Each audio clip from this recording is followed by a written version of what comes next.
Hello friends, स्वागत है आप सभी का मेरे यूट्यूब चैनल पर। और आज के इस वीडियो में हम पार्ट 2 को पढ़ेंगे। हमने इससे पहले पार्ट 1 को पढ़ा है। ऐसे जितने पार्ट्स मुझसे हो सकते हैं वो सारे पार्ट्स को हम इंश्योरेंस लॉ से रिलेटेड क्वेश्चन को, एमसीक्यूज को पढ़ते जाएंगे। तो सबसे पहले आज हम जिस चीज़ की बात करने जा रहे हैं वो है डॉक्ट्रिन ऑफ ओबेरिमा फाइट। इसका दूसरा नाम है अटमोस्ट गुड फेथ। अगर आपको ऐसा पूछा गया कि ओबेरिमा फाइट का दूसरा नाम क्या है तो अटमोस्ट गुड फेथ, या फिर आपको ऐसा पूछा गया कि अटमोस्ट गुड फेथ का दूसरा नाम क्या है तो ओबेरिमा फाइट्स। ओके, इसमें क्या है, caveat emptor in a bracket let the buyer be aware bracket close is not applicable in insurance law. दोस्तों यहाँ पे ध्यान में देने वाली बात यह है, let the buyer be aware, यानी जागो ग्राहक जागो। ये जो हमने कभी नाम पढ़ते हैं, कभी कहाँ किताब में या किसी पेपर में या न्यूज़ चैनल पर या फिर टीवी पर या किधर भी हम ये पढ़ते हैं कि भाई जागो ग्राहक जागो, तो ये जो प्रिंसिपल है ये एप्लीकेबल नहीं होता है इंश्योरेंस लॉ में। It's not applicable in insurance law. जैसा कि ये पेन है मेरे हाथ में, ये पेन जब मैं मार्केट से ख़रीदता हूँ, किसी शॉप से ख़रीदता हूँ, तो मेरा ये काम है कि मुझे ये पेन चल रही है या नहीं चल रही है ये चेक करके लेना, ये मेरी जिम्मेदारी है। यानी जागो ग्राहक जागो इसे कहते हैं। बट इंश्योरेंस लॉ में ये प्रिंसिपल एप्लीकेबल नहीं होता है। क्यों नहीं होता है ये हम जानेंगे। उबेरिमा फाईट म्हणजे इन्शुरन्स घेणाऱ्या म्हणजे कोण, इन्शुअर्ड म्हणजे व्यक्तीने, ज्या व्यक्तीने इन्शुरन्स घेतलेला आहे त्याला म्हणतात इन्शुअर्ड। व्यक्तीने त्याला स्वतःला माहीत असलेले मटेरियल फॅक्ट उघड करणे आवश्यक आहे in front of insurance company. कोणाच्या समोर? इन्शुअर्डच्या समोर। म्हणजे एखादा व्यक्ती जर लाईफ इन्शुरन्स घेत असेल, तर त्या व्यक्तीने कंपनी समोर त्याला त्याच्या आयुष्यामध्ये घडलेले प्रत्येक घटना मोठमोठे, जसं की त्याचा कधी ॲक्सिडेंट झालेला आहे का, त्याच्या वंशावळीमध्ये कोणाला कॅन्सर आहे का, कोणाला डायबिटीज आहे का, हे सर्व जे मटेरियल फॅक्ट आहे ते त्याला काय करावं लागेल, एक्सपोज करावे लागेल, सांगावं लागेल। कोणाला सांगायचं आहे? इन्शुअर्डला। इन्शुअर्ड कंपनी को बताना है, सारी चीजें इन्शुअर्ड को बताना है, यानी कंपनी को बताना है। कौन बताएगा? जो पॉलिसी ले रहा है ऐसा आदमी। यानी यहाँ पे क्या है, जागो ग्राहक जागो वाला तत्व है क्या? नहीं, यहाँ पे खुद आपको बताना है, भाई ये पेन है तो ये खराब पेन है, अच्छा पेन है, कैसा भी पेन होगा, ये सारी चीज उसमें बताना होगा। यानी अच्छा भी है ये भी बता सकते, बुरा है तो बुरा भी बता सकते हैं। तो ये इसलिए क्या होता है, let the buyer be aware का जो प्रिंसिपल है यहाँ पे एप्लीकेबल नहीं होता है। इसके बाद क्या बताया गया कि इक्वल ड्यूटी म्हणजे इन्शुरर म्हणजे पॉलिसी घेणारा, इन्शुअर्ड म्हणजे पॉलिसी देणारा, यांची संयुक्त जवाबदारी आहे to open a material fact. और ये किसका काम है? दोनों का भी काम है। यानी कंपनी का भी काम है पूछ के लेना, पूछने के लिए क्वेश्चन उपस्थित करना या सवाल करना कि भाई आपको क्या क्या हुआ था ये बताइए। और जो इंश्योर्ड है, जो इंश्योरेंस जिसने लिया है, पॉलिसी देणारा आणि पॉलिसी घेणारा, या दोघांचंही हे काम आहे की बाबा प्रत्येक गोष्ट त्यांना सांगायचं आहे। ओके, नेक्स्ट आपण पाहूया मटेरियल फॅक्ट। जो मटेरियल फॅक्ट है हे कॉन्ट्रॅक्ट करण्याच्या सही पूर्वी उघड करणे आवश्यक आहे। बिफोर अ साइन, आपको साइन करने के पहले आपको ये बताना पड़ेगा। जैसा कि यहाँ पे एक बताया कि ignorance of the fact is an excusable, यानी इग्नोरेंस ऑफ फैक्ट को क्या पे यहाँ पे क्या है, माफी है, but ignorance of materiality of the fact is not.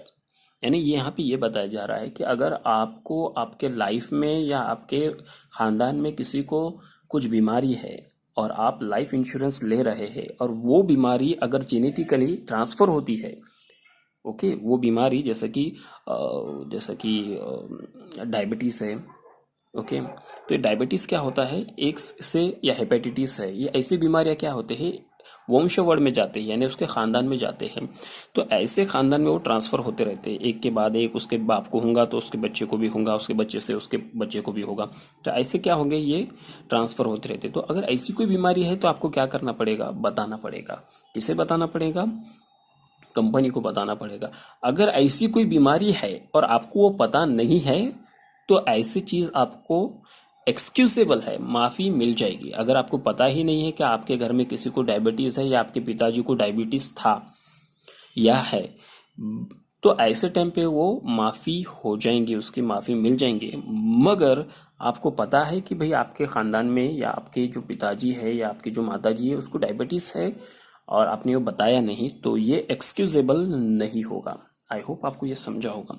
और यहाँ पे एक बताया गया कि under which circumstances fact need not be disclose to the insurer, यानी कंपनी के सामने कभी कभी फैक्ट नहीं भी बताए तो चलता है।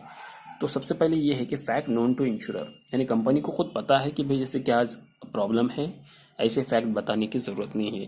कॉन्स्ट्रक्टिव फैक्ट के बारे में और डायमेंशिंग रिस्क के बारे में भी आप कंपनी को अगर पता है तो बताने की ज़रूरत नहीं है। Section 19 to 22 of the Indian marine insurance act 1963 explain about the doctrine of good faith in marine insurance. Marine insurance से रिलेटेड जो सेक्शन है, सेक्शन 19 से सेक्शन 22 के बीच में, यानी सेक्शन 19 में बताया कि अटमोस्ट गुड फेथ कहाँ पे है, मरीन इंश्योरेंस के सेक्शन 19 में। सेक्शन 20 में क्या है, प्रोवाइड डिस्क्लोजर बाय एश्योर्ड, यानी जो इंश्योरेंस ले रहा है उसे बताना पड़ेगा, सॉरी इंश्योरेंस जो दे रहा है उसे बताना पड़ेगा। और सेक्शन 21 में है डिस्क्लोज बाय एजेंट्स। तो ये यहाँ पे चीज़ें आती है। इसके बाद जो तत्व आता है दोस्तों वो है प्रॉक्सिमेट कॉस्ट, म्हणजे इन्शुअरने ज्या कारणासाठी इन्शुरन्स घेतले होते त्याच कारणाने जर नुकसान झाला तर त्याला प्रॉक्सिमेट कॉस्ट म्हणतात। अगर आप फायर इंश्योरेंस ले रहे हैं और फायर इंश्योरेंस आपने लिया है तो आपका नुकसान फायर से ही होना चाहिए, तब आपको क्या होगा, पैसे मिलेंगे, वरना नहीं मिलेंगे। अगर आपके घर में थेफ्ट हो गया है और आपने इंश्योरेंस निकाला था फायर का तो आपको पैसे नहीं मिलेंगे। या अगर आपने थेफ्ट किया इंश्योरेंस निकाला है और आपका घर फायर में नुकसान हो गया है तो आपको फायर के पैसे, वो इंश्योरेंस के पैसे नहीं मिलेंगे। यानी एक जस्ट फॉर द एग्जाम्पल आपको ऐसा मैं बता सकता हूँ, यहाँ पे और एक बताया गया है कि रिमोट कॉस्ट हा दुय्यम स्वरूपाचा असतो। जर नुकसान रिमोट कॉस्टने झाला तर इन्शुअर्डला नुकसान भरपाई मिळत नाही। यानी यहाँ पे ये बताया कि मैं आपको एक थोड़ा मिसाल देता हूँ। ए नाम का जो आदमी है उसका घर जल गया, इसने क्या किया था, इसने थेफ्ट यानी इसने थेफ्ट का इंश्योरेंस निकाला था, चोरी का जो रहता ना, चोरी अगर हो गया तो उसका इंश्योरेंस। तो उसने क्या किया, घर का चोरी का इंश्योरेंस निकाला। अब हो गया क्या, उसका घर आग में जल गया और घर में आग जलने से क्या हो गया है, उसका घर में लोग घुसे, उसके घर में लोग घुसने के बाद फिर उसने आग बुझाई और वहाँ का सामान चोरी करके लेके चले गए। तो क्या उसे इंश्योरेंस मिल सकता है? तो डेफिनेटली नहीं मिलेगा। क्यों नहीं मिलेगा? क्योंकि रिमोट कॉज क्या है, चोरी है, और प्रॉक्सिमेट कॉज क्या है, वो है आग। आग से उसके घर का नुकसान हुआ था, इसलिए वहां पर उसके बाद चोरी हुई। अगर आग नहीं लगती तो चोरी भी नहीं हो सकती थी। तो यहाँ पर रिमोट कॉज और प्रॉक्सिमेट कॉज को पहचानना यही सबसे बड़ी एक क्या बोलेंगे हम, एक फैक्ट होता है इंश्योरेंस लॉ में, जो किसी भी इंश्योरेंस कंपनी डिसाइड करती है कि इसे इंश्योरेंस मिलना चाहिए या नहीं मिलना चाहिए। आई होप आपको ये सारी चीज़ें समझी होगी। नेक्स्ट वीडियो में हम कुछ और पोर्शन को समझेंगे। यहाँ पे अच्छा चलो मैं यहाँ पे एक ये बता देता हूँ, Cox West employees liability assurance company. ये खटला, ये जो केस है ये प्रॉक्सिमेट कॉस्ट से रिलेटेड है। इसमें क्या हो गया था, एक रेल के पटरी के पास एक आदमी की ड्यूटी होती है और ये आर्मी का जो सोल्जर होता है ये इसका इंश्योरेंस निकाले हुआ रहता है। मगर यहाँ पे ये बताया जाता है कि वॉर होगा, अगर वॉर का टाइम होगा और वॉर की सिचुएशन होंगी तो हम आपको पैसे नहीं देंगे। अगर आपका वॉर की वजह से यानी युद्ध की वजह से अगर आपका इंतकाल हो जाता है या आप उसमें शहीद हो जाते हैं तो आपको पैसे नहीं मिलेंगे। अब होता क्या है, फैक्ट क्या होता है, ये ट्रेन के पटरी के पास इनकी ड्यूटी होती है और रात में अंधेरा बहुत होता है और गलती से वो क्या होते हैं, ट्रेन के पटरी पे चल जाते हैं और सडनली वहाँ से ट्रेन पास हो जाती है और उसमें इनकी देहात हो जाता है, ये मर जाते हैं। मगर सिचुएशन जो होता है, जो पीरियड में उनकी ड्यूटी होती है वो वॉर की ड्यूटी होती है, वो वॉर के वक्त उनकी ड्यूटी होती है, यानी युद्धाच्या वेळी त्यांची काय असते, ड्यूटी असते। मग परिणाम काय होतो, मग याचे घरचे माणसं क्लेम करायला लागतात, बाबा आम्हाला पैसे द्या। कंपनी म्हणते आम्ही देणार नाही, कोर्टामध्ये केस जाती आणि कोर्टाने कंपनीच्या बाजूने हा काय करतात, रिझल्ट राखून देतो, यानी कंपनी या केसमध्ये जिंकून जाते। का जिंकून जाते, जरीही लाईफ इन्शुरन्समध्ये ॲक्सिडेंटने ते मेले असतील परंतु तो द्वितीय स्वरूपाचा म्हणजे दुय्यम स्वरूपाचा, यालाच रिमोट कॉज असे म्हणतात। मात्र प्रत्यक्षात कारण काय होतं, वॉर असल्यामुळे त्यांची ड्युटी तिथे होती आणि वॉर जर नसला असता तर त्यांची ड्युटी तिथे असणार नव्हती. म्हणजे वॉरचा जो टाइम आहे त्या टाइममुळे त्यांचं निधन झालेलं आहे असं स्पष्ट करण्यामध्ये कंपनीने ते प्रूफ करून दाखवलं आणि त्याचा परिणाम असा झाला की कंपनी जिंकली आणि याचे जे आर्मी सोल्जरचे नातेवाईक आहेत ते हरलेत. आय होप तुम्हाला हा व्हिडिओ डेफिनेटली समजला असेल. नेक्स्ट व्हिडिओ नेक्स्ट लेक्चरमध्ये.